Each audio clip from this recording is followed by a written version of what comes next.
आपके exercise 7D है, 7D निर्देशांक ज्यामिति ना, उसके 7D का क्वेश्चन नंबर आपका 4 है। इसमें दिया है यदि बिंदु आपके -1 3 दिया है, 4 -2 दिया है, और तीसरा बिंदु का निर्देशांक दिया है ए और बी दिया ना। अगर कहा है तीनों बिंदु संरेख हैं तो सिद्ध कीजिए कि a + b बराबर आपका 2 है। ये आपके किसी भी कोई भी 3 बिंदु दिए गए, तीनों बिंदुओं का निर्देशांक दिया गया, और इसमें से कहा है कि अगर ये संरेख है तो आपको क्या करना है कि a + b बराबर आपको दे दिखाना है। मतलब इन दोनों को जोड़ेंगे तो इसकी वैल्यू कितनी आनी चाहिए, 2 आनी चाहिए ना। ऐसे सवालों को हल करने के लिए, संरेख दिखाने के लिए हम क्या करेंगे, इसका क्षेत्रफल शून्य होना चाहिए। अगर कहा है कि संरेख है, इसका मतलब इसका क्षेत्रफल शून्य है। इन तीनों बिंदुओं से जो भी आकृति बनेगी वो संरेख होगी तो क्षेत्रफल उसका शून्य होगा। ऐसी कंडीशन में हम क्षेत्रफल निकालते हैं। क्षेत्रफल निकालेंगे तो देखते हैं शून्य के बराबर रख के ना हल लिखेंगे हम। यहां से मैं लिख रहा हूं, यदि तीनों बिंदु संरेख हो, संरेख है तो इससे बनी आकृति का, इससे बनी आकृति का क्षेत्रफल, आकृति का क्षेत्रफल बराबर शून्य होगा ना, बराबर शून्य होगा। तो ऐसी कंडीशन के लिए हम क्या करते हैं, वही त्रिभुज का फार्मूला लिखेंगे। 3 निर्देशांक है, त्रिभुज में 3 भुजाएं होती है, 3 शीर्ष होते हैं ना। तो तीनों शीर्ष का मान करके मैं क्या करूँ, त्रिभुज का क्षेत्रफल निकालूंगा। वही हम लिखेंगे 1/2 बराबर क्या हो जाएगा, 1/2 इंटू करेंगे x1 into y2 minus y3 plus x2 into y3 minus y1 plus x3 into y1 minus y2। ये कहने मैंने क्या लिखना, ये मैंने क्षेत्रफल निकालने का फार्मूला लिख दिया है। ये मैंने त्रिभुज का क्षेत्रफल निकालने का फार्मूला लिखा है। अब यहाँ से जो भी आपके निर्देशांक दिए गए हैं, इसमें से आप एक को आप x1 मानेंगे, इसको y1 मानते हैं, इसको मैं x2 y2 x3 y3, ये सब मान करके मैं यहाँ से सभी मानों को मैं सब्स्टिट्यूट कर रहा हूँ। x1 y2 मानते ना, तो क्षेत्रफल निकाल रहा हूँ। क्षेत्रफल शून्य के बराबर है, तो चलिए रखते हैं 1/2। x1 का मान आपका -1 है, y2 माइनस y3 कितना, y2 आपका -2 है, इसमें से -3 करेंगे तो -b, माने मतलब -2 -b प्लस x2 का मान आपका 4 है, ब्रैकेट में y3 माइनस y1, y3 आपका b है, माइनस करेंगे 1 का मतलब -3 प्लस x3 की वैल्यू आपकी a है, y1 कितना है, y1 आपका 3 है, इसमें से माइनस करेंगे -2 ना, तो आपका हो जाएगा 3 + 2 हो जाएगा, क्योंकि यहाँ से माइनस ऑलरेडी पहले से है और 2 आपका माइनस है, तो इस माइनस माइनस आपका प्लस हो जाता है ना। आपका यहाँ से हो गया 0। अब यहाँ से देखिए, आपका 2 से इधर आपका गुणा कर देंगे तो आपका 2 का गुणा करेंगे तो आपका 0 हो जाएगा ना।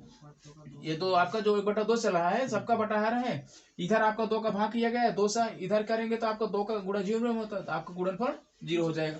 तो चलिए इसको आप सरल करेंगे। देखिए -2 है, -b है, इसमें से सरल नहीं होगा तो आप क्या करेंगे, -1 का ब्रैकेट के अंदर गुणा कर देंगे ना। तो चलिए हम यही करते हैं, -1 का इसके अंदर गुणा करेंगे, आपका माइनस माइनस प्लस हो जाएगा, इसका मतलब +2 -1 का -b में गुणा करेंगे तो पहले चिन्ह का गुणा करेंगे, माइनस है यहाँ से माइनस, माइनस माइनस प्लस हो जाएगा, b का गुणा 1 में करेंगे तो b ही होगा, क्योंकि 1 से किसी भी संख्या में गुणा करने पर गुणनफल वही रहता है ना।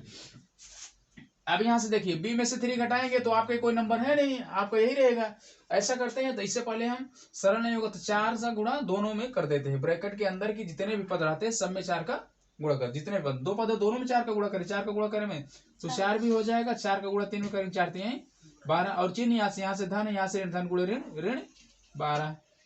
ये तो मैंने 4 का गुणा इसमें कर दिया, 4 का गुणा 3 में, 4 3 12 हो गया। अब यहाँ से a का गुणा इसमें करेंगे, a का गुणा 3 में करेंगे 3a हो जाएगा, a का गुणा 2 में करेंगे तो 2a। यहाँ से आप जोड़ सकते हैं, 3 2 5 कर दें, यहाँ से जोड़ दें 3 2 5 हो जाएगा, 5 का गुणा a में करेंगे तो आपका 5 है, क्योंकि आपके दोनों नंबर्स हैं, दोनों नंबर्स हैं सजाती पद, ऐसे पदों को हम जोड़ देते हैं। यहाँ से 5 के बराबर आपका 0 हो गया। मैंने 1/2 से भी इसी समय गुणा कर दिया, वो भी आपका है। तो इस साइड में आपको कितना बचा है, -2 ना, ये ब्रैकेट में। तो चलिए आप क्या करते हैं, अब यहाँ से मैं एक ऐसा कर रहा हूँ, जो भी आपके नंबर्स है ना, जो भी आपका प्योर नंबर से एक साथ कर देते हैं, जो ए वाला पद है ए के साथ, बी वाले को बी के साथ। तो चलिए आपका यहाँ से 2 है और यहाँ से आपका 12 है, तो 12 में से 2 आपका घट जाएगा क्योंकि ये पॉजिटिव है, निगेटिव मतलब ये +2 है, -2 12 है, तो आप घटाएंगे तो क्या था बचे, यहाँ से बचेगा -10। उससे पहले हम ए और बी को लिखते हैं। 5 यहाँ है, ए वाला पद और कहीं है नहीं है, तो 5 ही लिखते हैं। बी वाला पद आपका यहाँ है 4, यहाँ 4 एक जोड़ेंगे कितना हो जाए, 4 1 5 भी, 5 भी यहाँ से हो गया। और यहाँ से कितना बचा आपका, ये आपका बचा -10 ना, ये बराबर आपका कितना हो गया 0। हम क्या करते हैं, यहाँ से 5a + 5b = देखिए 10 है, 10 को उस तरफ कर देंगे, ये आपका -10 है, उधर जाएगा तो आपका +10 हो जाएगा। पक्षांतर कर दिया मैंने, पक्षांतर कर दिया, आपका -10 इधर गया तो +10 हो गया। अब क्या करना, मुझे दिखाना है a + b = 2। इसका मतलब इसमें भी 5 है, इसमें भी 5 है, दोनों में 5 है, 5 कॉमन करेंगे, आपका 5 कॉमन करेंगे, यहाँ से होगा a, यहाँ से होगा b, ये + b = आपका 10 हुआ। लेकिन मुझे a + b दिखाना है, a + b = आपका 5 का इधर गुणा है, इधर आएगा तो भाग हो जाएगा, 10 में आप 5 से भाग करेंगे तो आपका हो जाएगा a + b = आपका हुआ कितना 2। यही मुझे दिखाना था। इस तरह से मैंने जब क्षेत्रफल रखा, क्षेत्रफल 0 के बराबर रख के मैंने इनके मानों को रखा, तो आपका क्या आ गया, ऑटोमेटिक आपका a + b = आपका 2 आ गया। यही आपको दिखाना था। इस तरह से आपका ये सिद्ध हुआ, लिखेंगे इति सिद्धम, इति सिद्धम। ये आपका सवाल जो है क्वेश्चन नंबर 4 7D का कंप्लीट हो गया। अब हम चल रहे हैं इसी एक्सरसाइज के क्वेश्चन नंबर 5 पे। देखिए आपको एक्सरसाइज, इसी एक्सरसाइज का क्वेश्चन नंबर आपका 5 दिया है। इसमें कहा निम्नलिखित में से प्रत्येक में k का मान निकालिए और ताकि ऐसा मान निकालिए जिससे कि तीनों बिंदु आपके सररेख दिए गए। 5वें में आपके 2 क्वेश्चन दिया गया है, फर्स्ट यहाँ से दिया, सेकंड यहाँ से। इसमें से आप देखिए 3 निर्देशांक दिए गए हैं, 3 बिंदु दिए हैं, तीनों के निर्देशांक दिए गए। बिंदु 1 दिया गया, इसका निर्देशांक है, बिंदु बी का निर्देशांक, बिंदु सी का निर्देशांक। यहाँ से k का मान आपको निकालना है, ऐसा मान निकालना है कि जिससे ये तीनों बिंदु सररेख हों। अगर आपका सररेख है, ऐसा निकालना है तो त्रिभुज का क्षेत्रफल निकालेंगे, ऐसा क्षेत्रफल निकालेंगे जिसका क्षेत्रफल आप 0 के बराबर रखेंगे ना। तो कहने का मतलब त्रिभुज का जो क्षेत्रफल होता है उसका फार्मूला लिखेंगे और उसको 0 के बराबर रखेंगे। 0 के बराबर करने के बाद सभी मानों को उसी फार्मूले में हम रख देंगे। रखने के बाद आपका k का मान ऑटोमेटिक आ ही जाएगा ना। हम लिखेंगे चूंकि तीनों बिंदु आपके सररेख है, इसलिए लिखेंगे चूंकि तीनों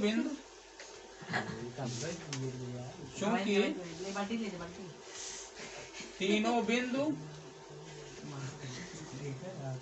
सररेख है, अतः उससे बनी आकृति का क्षेत्रफल 0 होगा।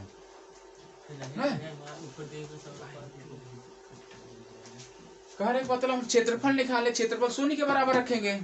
तो क्षेत्रफल क्या होता है, त्रिभुज का क्षेत्रफल निकालने का फार्मूला होता है 1/2 x1 इंटू क्या हो जाएगा y2 minus y3 plus x2 into y3 minus y1 plus x3 into y1 minus y2 = आपका 0। देखिए इसमें से आपका 1/2 यहाँ से तिरछा गुणा करके आपका 0 हो जाता है, तो ऐसा भी लिख सकते हैं आप, ये सब हटा भी सकते हैं ना। त्रिभुज का क्षेत्रफल जो निकालने का, अगर सररेख है तो क्षेत्रफल निकालने का जो फार्मूला होता है, यहाँ से आप इन सबको हटा सकते हैं ना। 1/2 का इधर गुणा कर देंगे तो ये आप सब हटा सकते हैं ना, ऐसा भी हो सकता है। सीधे मैं आपकी बार वही करूंगा, 1/2 का 2 के इधर गुणा करेंगे तो आपकी 2 की वैल्यू 0 हो जाएगी, ये स्टेप आपका खत्म हो जाएगा। चलिए x1 का मान लिखेंगे। x1 यहाँ से आपका क्या है, ये आपका x1 होगा, ये आपका y1, x2 होगा, y2 होगा, ये आपका x3 है, ये y3। चलिए मान लिखिए x1 की जगह आप 7 लिखेंगे, 7 गुणे कोष्ठक में y2 माइनस y3 क्या है, y2 की जगह आप 1 लिखेंगे, माइनस y3 की जगह k है, प्लस x2 की जगह आपका कितना है 5 इंटू y3 की जगह आपका k है, k माइनस y1 की जगह आपका -2 है तो आपका +2 हो जाएगा, प्लस x3 आपका कितना है 3, y1 की जगह आप -2 लिखेंगे, माइनस y2 की जगह आप 1 लिखेंगे, ये बराबर आपका हो जाएगा 0। तो चलिए यहाँ से अब हम जो भी आपके मान है जिसमें आपका बीजीय अक्षर लगा है, के लगा है, उसमें तो आप कोष्टक तोड़ करके सीधा गुणा करेंगे, और यहाँ से इसको सरल करके ना, यहाँ से 1 में से के को घटाया गया है तो सरल नहीं हो पाएगा। इससे पहले आप क्या करेंगे, 7 का गुणा सब में कर देते हैं, 7 का गुणा 1 में करेंगे, 7 1 का 7, 7 का गुणा के में करेंगे -7 के, तो 7 का गुणा मैंने 1 में कर दिया, 7 का गुणा के में कर दिया। मैंने कोष्टक तोड़ा, कोष्टक तोड़ते समय कोष्टक के बाहर की राशि का अंदर की जितनी भी राशियां आती है सब में गुणा किया जाता है। मैंने कर दिया, 7 का गुणा 2 पद है, दोनों में कर दिया, प्लस यहाँ से 5 है, के +2 दिया है।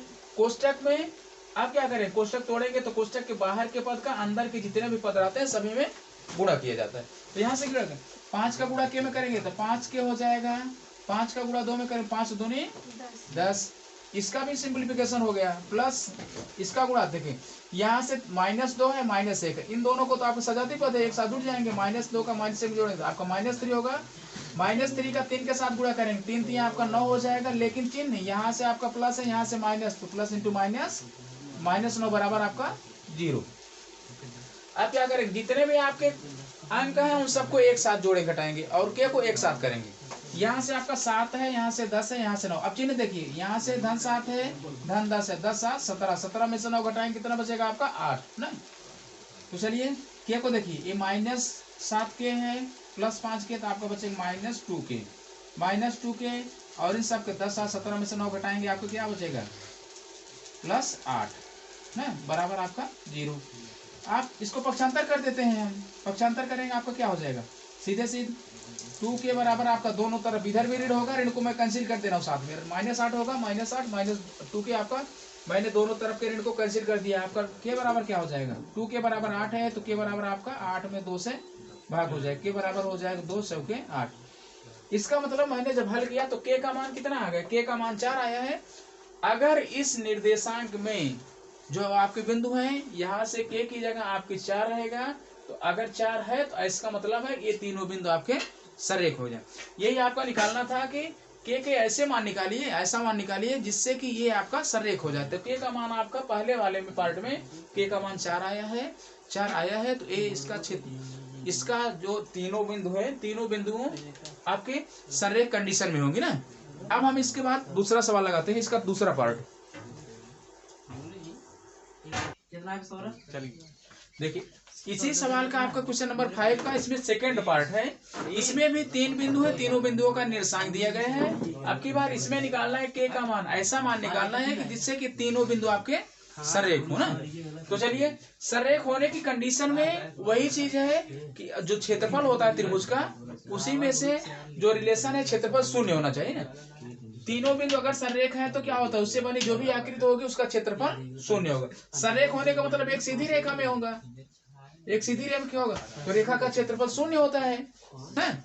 कोई भी रेखा होगा, अगर ये तीनों बिंदु सरेख हैं, इसका मतलब तीनों एक ही रेखा में होंगे, रेखा का क्षेत्रफल 0 होता है ना। उसके लिए आपका प्रतिबंध है, चाहे त्रिभुज वाला क्षेत्रफल निकाले चाहे ऐसा, इसी को लिखा जाता है 1/2 ना लिख करके लिखा जाता है, x1 × y2 - y3 plus x2 × y3 - y1 plus x3 × y1 - y2। Formula आपका वही है, इसका जो निकालेंगे बराबर आपका 0। तो आपका क्षेत्रफल 0 होगा, जो फार्मूला आपका वही होता है उसी फार्मूले में हम रखेंगे। लेकिन आपका 1/2 से आपका 2 का गुणा किया जाता है तो क्षेत्रफल आपका 0 हो जाता है, इसलिए सीधे आपका 1/2 ना करके आपका सीधे यही लिखा जाता है ना। इसी में आप अब यहाँ से आप इसको x1 मानेंगे, इसको आप y1, ये आपका x2 होगा, ये आपका y2 होगा, यहाँ से आपका x3 होगा, ये आपका y3 होगा ना। तो आपके अगर तीनों बिंदु ये आपका सरेख में होंगे, सरेख का क्षेत्रफल एक सीधी रेखा होगी, सीधी रेखा का क्षेत्रफल आपका 0, कोई रेखा होती है उसका कोई क्षेत्रफल नहीं होता ना, इसलिए आपका ऐसा किया जाता है। कहाँ से x1 है, x1 कितना आपका 8, y2 - y3, y3 क्या है आपका, यहाँ से y2 की जगह आपका -4 है, इसमें से -3 5 करेंगे तो आपका +5 हो जाएगा। देखिए यहाँ से माइनस पहले से था आपका, ये -5 है, तो यहाँ से माइनस आपका प्लस हो जाएगा, +5 होगा ना। -4 + 5 इसकी वैल्यू हुई, प्लस x2 का मान आप लिखेंगे, x2 का मान यहाँ से आपका k है जिसका मान निकालना है, y3 कितना आपका -5 है, इसमें से घटाएंगे कितना 1, 5 - 1 हो जाए, प्लस x3 का मान कितना है 2 × यहाँ से y1 कितना आपका 1 है, माइनस करेंगे y2, यहाँ से देखिए माइनस पहले से ही है, एक बार और आपका माइनस है, -4 है तो आपका +4 हो जाएगा ना, इज इक्वल टू आपका 0। अब यहाँ से ब्रैकेट सरल करेंगे, यहाँ देखिए आपका -4 है +5, दोनों को सरल करेंगे, आपका अपोजिट साइन मतलब विपरीत चिन्ह है, तो 5 में से 4 घटेगा, बचेगा 1 का गुणा 8 में करेंगे, 8 का 8। यहाँ से देखिए ए आपका k है, ए आपका क्या है, ए आपका -5 है, -1 है, दोनों जुड़ जाएंगे, समान चिन्ह है, तो आपका हो जाएगा -6 का गुणा k में करेंगे तो आपका -6k हो जाएगा ना, ये आपका हो गया -6k। कहने का मतलब प्लस इंटू माइनस आपका माइनस होता है। अब यहाँ से आपका 4 है, 4 में 1 जोड़ेंगे 5 होगा, 5 का गुणा 2 में 5 दूनी 10, इसका मतलब धन 10 बराबर आपका 0 हो गया है। अब यहाँ से आप संख्याओं को एक साथ जोड़ घटा दीजिए ना, यहाँ से ये धन 8 है, ये आपका धन 10 है, दोनों को जोड़ेंगे आपका कितना हो जाएगा -6 के बराबर आपका धन 18 बराबर आपका 0 हो गया। वही पक्षांतर करेंगे, 6 के बराबर आपका -18 हो जाएगा, दोनों तरफ से minus cancel, 6k equal to आपका 18, k इक्वल टू क्या हो जाएगा 18 में आप 6 से भाग करेंगे तो k बराबर आपका हो जाएगा 6 3 18, मतलब 3 बार जाएगा। अब की बार क्या हुआ, अब की बार हमारे इस k का मान कितना आया 3 आया। अगर यहाँ से k का मान 3 होगा तो ये तीनों बिंदु आपके सररेख होंगे, है ना। यहाँ से k का मान आपका आ गया, इसमें से k का मान 4 आया था, यहाँ से k का मान आपका 3 आया। ऐसी दोनों कंडीशन में आपके यहाँ 4 रहेगा तो ये भी सररेख होगा, ये भी 3 रहेगा तो ये भी आपका सररेख होगा। कहने का मतलब ये आपका क्वेश्चन नंबर 5 कंप्लीट हुआ। अब लगाएंगे क्वेश्चन नंबर 6।